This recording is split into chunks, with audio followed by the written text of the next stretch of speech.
Alright everybody, welcome back. We're doing part 5 now of Stay, Democratic People's Republic of Korea. Again, I'm Alan V with Chocobo Chokeslam, and this is Chocobo Plays, my Let's Play series. At the end of last episode, we went with Team Pouty Boobs to go to Wonsan Beach.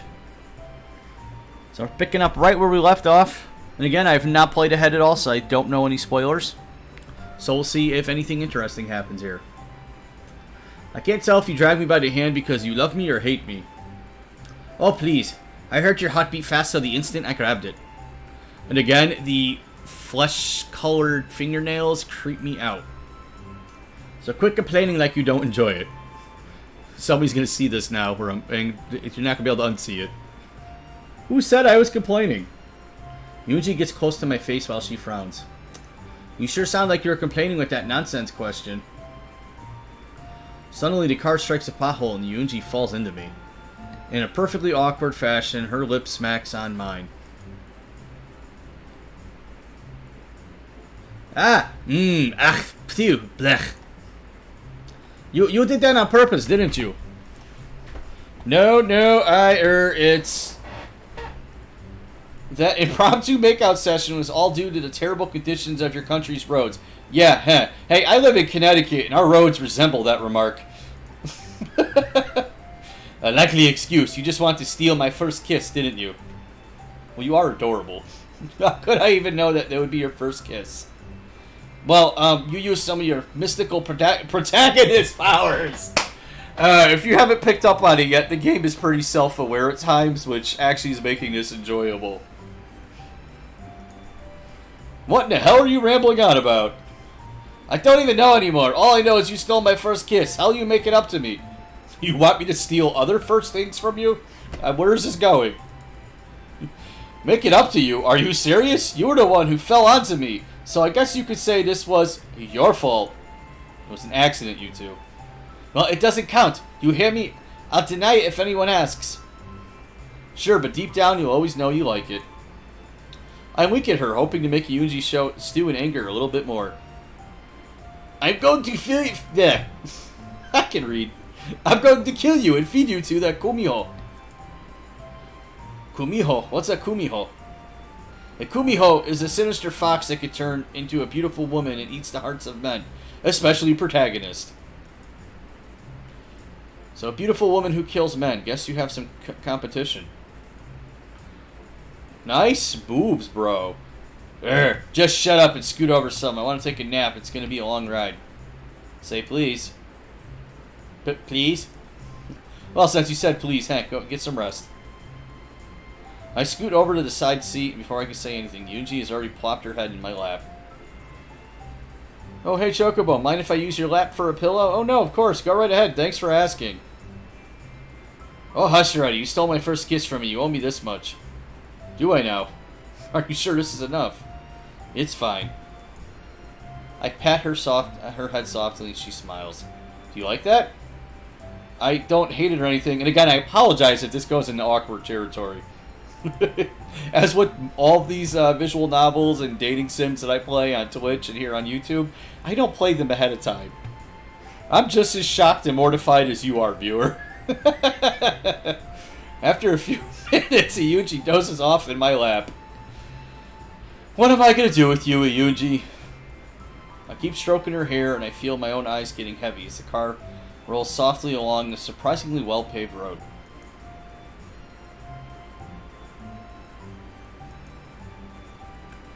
Oh, look, the car. Wake up, sleepy pants. We're in Wonsan. Time to go on our date. She seems pretty happy. That's unusual. She likes you, bro. Great, what should we do first? It's pretty hot out already. How about we go to beach first? You can see the rest of the town after, maybe visit a shrine or look at some shops. Hold on, do they have shrines in North Korea?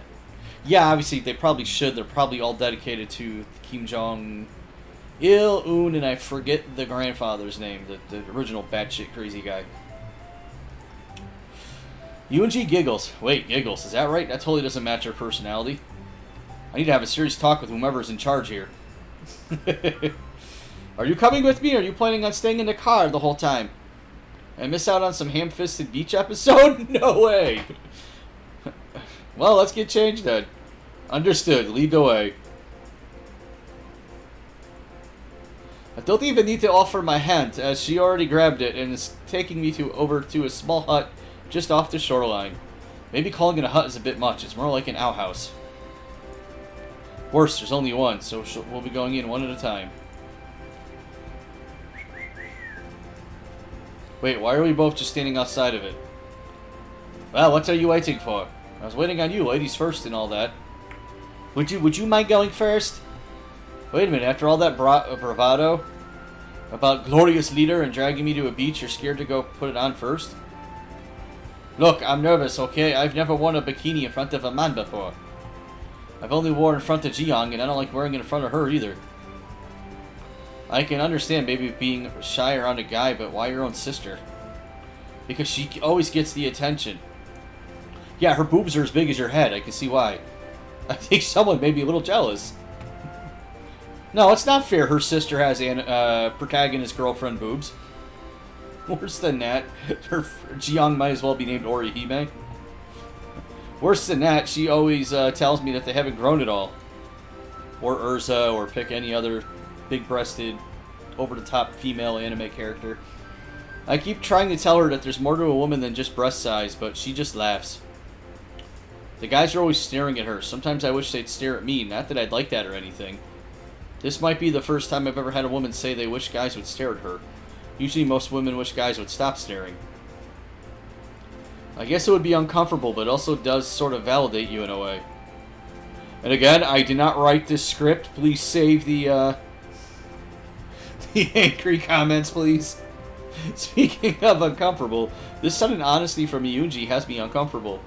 Okay, I'll go in first and get changed. Thank you, I am grateful for your understanding. Think nothing of it, I won't be long. We go inside the outhouse. The first thing I notice is that it's freaking dark inside. You'd think I wouldn't be surprised at this, considering the lack of updated infrastructure I've seen in Pyongyang and the rest of the country. Yet here I am, creating a monologue at how annoyed I am in the lack of electricity. Why didn't the builders put a sky window in or something?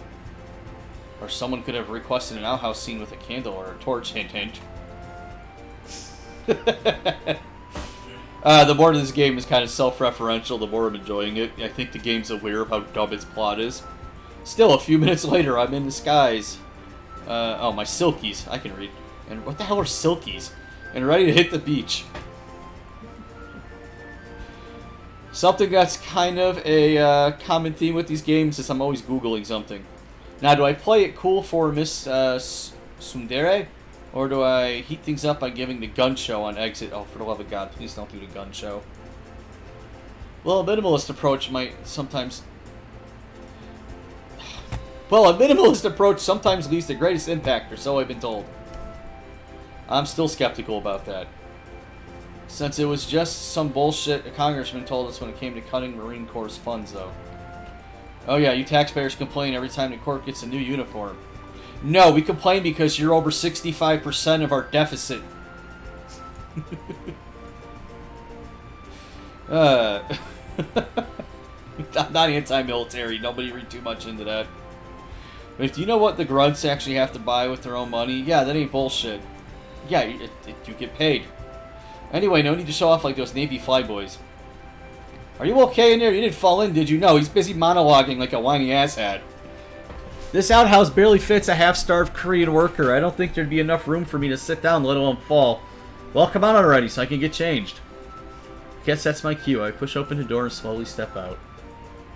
I guess you're acceptable for an American. That seems like a very bland reception. Just take the compliment. Your face betrays you. I have no idea what you're getting at. Sorry, idiom. Remind me again how I put up with you. Deep down, you know I'm cute. If you find a sack of potatoes with glasses cute, sure. Better be careful if your ego inflates too much, or you won't be able to get back into the outhouse and change. Hey, I like this chick. Yeah, and if it inflates past that, I may just float away across the border to separatist Korea. Keep babbling, you just might. I'm going to change now. Try not to miss me too much. I'll try, but your bubbly presence is like a beacon of light in the night. Specifically a flashlight from another Marine going, Firewatch time, bitch. That was awful, and yet I've heard worse pickup lines. If you are a Marine or a soldier, first, thank you for your service. Secondly, can you explain that line in the comment section?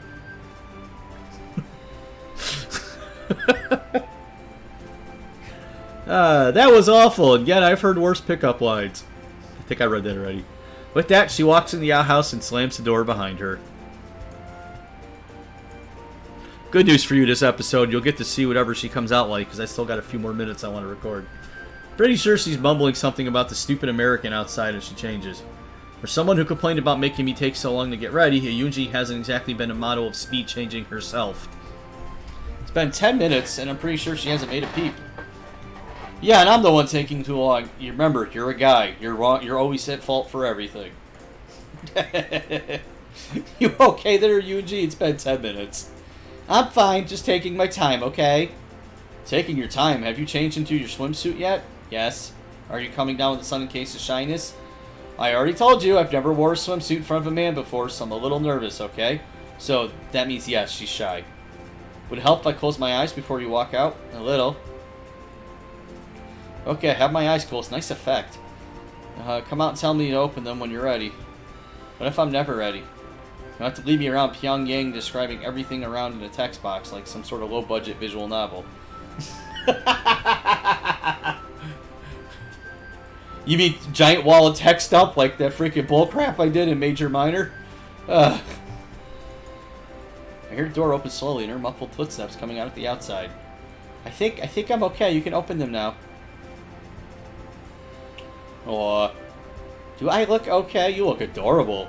Okay, she's hotter than Willie Pete Shell going off in a crowded... Again, I don't get that reference. Eunji looks fantastic, though. I mean, she's not as filled out as her sister, but there's a little something to everyone in this game, you know? I'm getting changed. Well, hold up, Eunji. Don't mistake my silence for disapproval. I'm monologuing. I understand. Eunji, you look great. You have nothing to worry about. And to be honest, I guarantee you the guys staring at you, you just can't see them. Because you're at John Cena's house. Again, I don't understand. Could you just speak plainly? Sorry, I just mean you don't have anything to worry about. Thank you. I feel a lot better. I was worried I wasn't attractive. You are, though maybe you need to lighten up on the tsundere routine. Now let's hit the beach. No, we'll keep going. I was going to end there, but we got a couple more minutes. Hope it stays that way. They possibly could... Damn. They could probably actually make money off tourism with this ocean. Well, if they ever got the whole build nukes and piss off the entire world thing. We have our top man on it. I can't do a Trump impression, sorry. I spread out the towels and put up the umbrellas. Then I noticed we're forgetting something. Hey, Eunji, did you bring any sunblock? No, I'm afraid we didn't have any. Do we need it? Sunburns are no joking matter. Do you want to know how much a tan I got after 9 months deployment in the baking Afghan sun? If you're so worried, we have some of that store over there. Better lead the way. They might freak out if I go alone. If I'm not shot first. Well, I can't have you shot after being so nice about my swimsuit. Again, my hand is grabbed and led to the store. Well, what's being passed is a store. Dude, shut up. That's fine. I'm pretty sure this store is state-run. It's small, sparse, and the cashier is wearing an army uniform. Oh, and he has a rifle slung over his shoulder because, you know, what if you have to engage invading naval infantry in between shifts? Suppose that's one way to discourage shoplifting. The shop was set up specifically to service foreign tourists, but we can't be too careful with foreigners, so it needs protection. Maybe if you didn't all confiscate t-shirts you deemed anti-Korean propaganda, you wouldn't need a state-run shop like this. Enjoy the cute girl and shut up, dude. I'm not having another discussion about us taking your t-shirt. Though I have to admit, if you wanted to get foreigners spending money in your shops, confiscating half their stuff on the way in is one way to do it. I'm gonna let that one slide, but only because you complimented my swimsuit. Let's just find a sunblock and go. There's not a lot of that in this store, which means the selection leaves a lot to be desired, just like everything else in this country. There's only one bottle of sunblock, and it appears to be past its sell-by date, and it's only SPF 25 to boot. Well, beggars can't be choosers. Sure as hell can be whiny, though.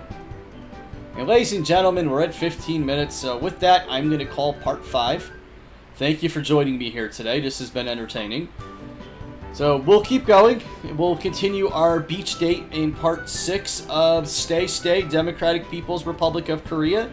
Again, this is Alan V with Chocobo Chokeslam. You are tuned in to Chocobo Plays.